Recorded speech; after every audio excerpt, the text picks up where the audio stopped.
Olá pessoal, tudo bem? O vídeo de hoje vai mostrar para vocês como que a gente deve ventilar pacientes que têm lesão neurológica aguda. Não é incomum a gente encontrar dentro das UTIs pacientes com lesão neurológica e que precisam de ventilação mecânica. Então o vídeo de hoje vai mostrar o que a gente tem de dica para como que eu devo ventilar esses pacientes, como é que é o suporte ventilatório do paciente neurológico. Se você não é inscrito no nosso canal, te convido aí para se inscrever no nosso canal, para curtir esse vídeo e também aperta o sininho para receber as notificações de que novos vídeos estão aqui no nosso canal.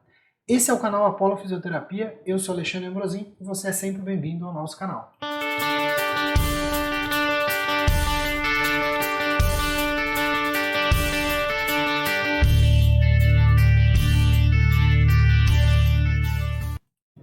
Então nós vamos falar de ventilação mecânica no paciente com lesão cerebral aguda. Tá? Então, para falar sobre esse tema, o que nós trouxemos aqui para vocês? Eu trouxe aqui para vocês esse artigo, né, que é um artigo que traz recomendação da Sociedade Europeia de Terapia Intensiva, né, de cuidados intensivos, de medicina intensiva, que reuniu um grupo de experts, um grupo de estudiosos a respeito, que trabalham com esse tipo de tema, ventilação mecânica e também os pacientes neurológicos, e eu vou trazer então para vocês quais foram as conclusões, as recomendações ou a falta de recomendação que tem para algum tipo de terapia no caso de paciente neurológico. Esse artigo é um artigo que saiu aqui na Intensive Care Medicine e é um artigo que foi publicado agora, em 2020, tá bom? Então, para começar, nós temos que entender o seguinte, que por muitas vezes os pacientes com lesão cerebral aguda, eles precisam do suporte ventilatório. Por que eles precisam disso? Eles precisam porque eles têm aqui uma alteração de reflexo de proteção, então eles acabam indo para a intubação orotraqueal. Alguns pacientes, dependendo do nível de lesão, eles podem ter alteração de drive respiratório, diminuição de drive respiratório, ou até mesmo aumento do drive respiratório, o que levaria a um quadro de insuficiência respiratória. E alguns desses pacientes, às vezes eles são politraumatizados ou têm outras lesões, outras alterações, que pode levar a alguns tipos de complicação, como por exemplo, a complicação, a pneumonia ou a síndrome do desconforto respiratório. A própria ventilação mecânica pode levar a isso. Então nós temos que entender que a instituição da ventilação mecânica e sua retirada, ela tem que ser feita com muito critério, para não piorar a lesão neurológica, mas também não levar às complicações que todos nós conhecemos, que são complicações que podem acontecer no paciente em ventilação mecânica. Outra questão importante da ventilação mecânica é que nós podemos controlar de forma mais adequada a oxigenação, a oferta de oxigênio para esses pacientes. Então lembrando que esse paciente ele tem uma lesão neurológica e a hipóxia pode piorar essa lesão, assim como nós precisamos lembrar lá que o CO2 ele consegue fazer, ele mexe com o controle vasomotor. Então, dependendo da quantidade de CO2 que tem circulante, ele pode mexer com a hemodinâmica cerebral, com a vasoconstrição ou vasodilatação cerebral. Além disso, nós, quando pensamos em pacientes neurológicos, nós pensamos em compartimentos que podem nos auxiliar no que vai acontecer com esse paciente. Então, a própria pressão intratorácica, que mexe diretamente com a hemodinâmica do paciente, e a pressão intracraniana, elas têm relações muito próximas. Então, alterações na pressão intratorácica, na pressão venosa central e alteração na pressão intracraniana, isso são sinais, a ventilação mecânica influencia na pressão hemodinâmica, na pressão intratorácica, que pode levar a uma alteração também de pressão intracraniana. E especialmente, aqui eu cito para vocês também, obviamente, a pressão de perfusão cerebral. Então, às vezes o paciente com pressão intracraniana alta, que faz uma hipotensão, um quadro muito comum quando a gente usa ventilação mecânica com altos níveis de pressão, portanto, que aumenta a pressão intratorácica, isso pode levar seu paciente a apresentar diminuição da perfusão cerebral. E isso é extremamente danoso para o seu paciente, já que ele já tem uma lesão neurológica aguda, como a gente está citando aqui. Esse trabalho, esse consenso, ele dividiu, ele apresentou algumas informações referentes a quando intubar ou colocar o paciente em ventilação mecânica, ou quando usar a ventilação mecânica, aqui como a gente vê a não invasiva. Fala também sobre desmame e extubação desse tipo de paciente, ou quando indicar a traqueostomia, então quais são as recomendações e as evidências a respeito disso. Como a gente pode ter pacientes que são neurológicos, mas também que apresentam quadros de síndrome do desconforto respiratório, então a pronação e o recrutamento, como que seria recomendado, o que tem na literatura e o que esse conjunto de autores, né, de pesquisadores, nos mostrou a respeito disso. Então é disso que nós vamos apresentar agora para vocês. Então, inicialmente, falando da indicação da lesão cerebral aguda, então todos os itens aqui apresentados tiveram forte indicação do comitê, então eu vou citar todos eles para vocês. Então vejam, quando o paciente nível de consciência está abaixo de Glasgow 8, esse paciente tem uma forte indicação de ir para ventilação mecânica e intubação orotraqueal. Pacientes que estão muito agitados por conta da lesão, agitados, combatíveis, né, eles também são pacientes que precisarão de sedação, controle melhor como diríamos, né, um repouso neurológico, então forte indicação de ventilação mecânica também.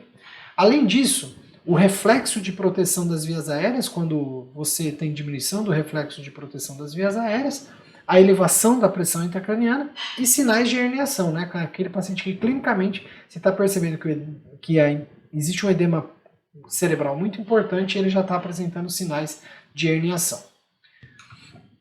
Então, além das indicações neurológicas, todas as indicações não neurológicas, né, paciente apresentando queda da saturação, pacientes apresentando uma insuficiência hipercápica ou hipoxêmica, outras indicações que a gente conhece, frequência respiratória alta, volume corrente baixo, fazendo hipopneia, todas as indicações não neurológicas também, obviamente, o paciente vai para ventilação mecânica e intubação orotraqueal. Quanto ao uso da ventilação mecânica não invasiva e do oxigênio de alto fluxo, ou seja, como corrigir a insuficiência respiratória aguda nesses pacientes com lesão cerebral aguda, o que nós estamos vendo aqui, gente? Olha bem, então prestem bem atenção. Se o paciente é um neurológico, ele está apresentando insuficiência respiratória, a ventilação mecânica não invasiva não tem evidências para corrigir hipoxemias ou hipercapnias. Ou seja, nem insuficiência hipoxêmica, nem insuficiência hipercápica no paciente neurológico agudo não tem recomendação. Não adianta tentar a ventilação não invasiva que você está protelando a intubação. Isso pode ser crucial para a recuperação do seu paciente. Eu posso piorar as lesões que ele está tendo. Então o comitê não recomendou o uso da não invasiva. Já o oxigênio de alto fluxo, especialmente na insuficiência respiratória hipoxêmica, ele parece ter pouca evidência. Então é muito fraca a recomendação do comitê, mas ele é um pouco melhor do que a ventilação não invasiva. Então, se o paciente não apresenta aqueles itens que nós apresentamos anteriormente para intubação, ele ainda está com Glasgow, não chegou a Glasgow menor que 8, consegue tossir corretamente, não está agitado, mas está somente hipoxêmico, talvez eu consiga, com o oxigênio de alto fluxo, mantê-lo fora da ventilação mecânica. Caso contrário, se esse paciente já tem os itens de intubação, não adianta que também o oxigênio de alto fluxo ele tem pouca evidência, né? Não há na literatura, nem o próprio comitê não consegue sustentar, né, mostrar fortemente, recomendar esse tipo de terapia na insuficiência respiratória. E quanto aos parâmetros ventilatórios daquele paciente que vai para ventilação mecânica? Então aqui, quando a gente vai falar de parâmetros, a gente tem que considerar algumas coisas, né? Então aquele paciente neurológico, ele pode ser um paciente tanto que tem uma alteração pulmonar também importante, ou ele pode também já ter aumento da pressão intracraniana. Mas ele pode ser um neurológico que não tem nada disso. Então, no caso do paciente que não tem alteração pulmonar importante, não tem uma síndrome de desconforto e não tem alteração da PIC, o nível de PIP que tem que ser colocado, né, um dos parâmetros importantes, o nível de PIP vai ser então aquele PIP de 5 a 8 que eu usaria em qualquer paciente pós-operatório, que eu estou recebendo lá meu paciente. Então, aquele nível de PIP que eu usaria para qualquer paciente que eu estou ventilando normalmente. Agora, e se meu paciente ele não tem a síndrome, mas tem aumento da PIC? Eu também vou manter, então, o meu PIP em torno de 5 a 8. Eu não tenho recomendação para aumentar esse PIP, tá bom? Então, eu posso usar o PIP de 5 a 8, eu não preciso diminuir esse PIP, mesmo se o meu paciente tiver um aumento da pressão intracraniana. Então, a recomendação também é uma recomendação forte.